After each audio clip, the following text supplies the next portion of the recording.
Mayor Bloomberg of New York told me a couple of weeks ago on this program that ought to be your #1 agenda item. You know how hard this is. Do you have the stomach for the political fight for new gun control laws? You know, David, I think anybody who was up in Newtown, who talked to the parents, who talked to the families, understands that something fundamental in America has to change. And all of us have to do some soul searching, including me as president, that we allow a situation in which 20 precious small children are getting gunned down in a classroom.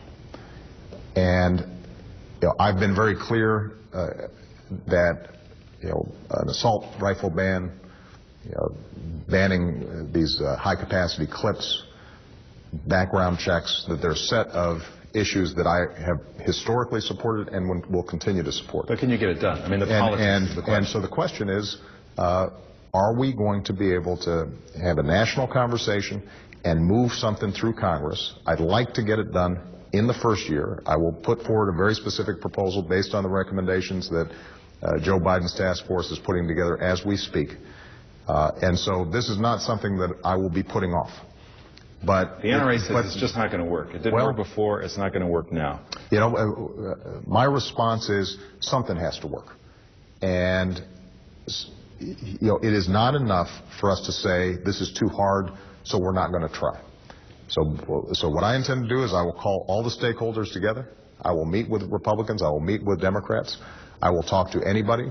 I think there are a vast majority of responsible gun owners out there who recognize that we can't have a situation in which somebody with severe psychological problems is able to get the kind of high-capacity weapons that this individual in Newtown obtained and gunned down our kids.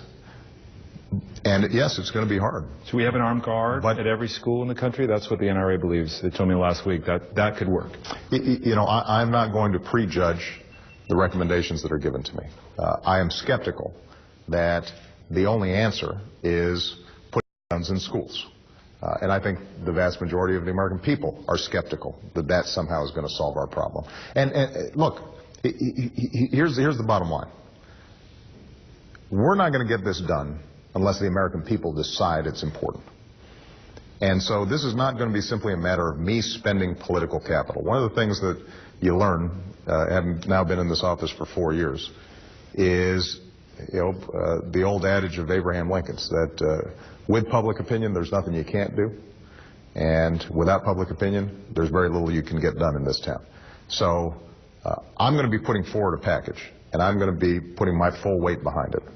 And I'm going to be making an argument to the American people about why this is important and why we have to do everything we can to make sure that something like what happened at Sandy Hook Elementary does not happen again. But ultimately, the way this is going to happen is because the American people say, that's right.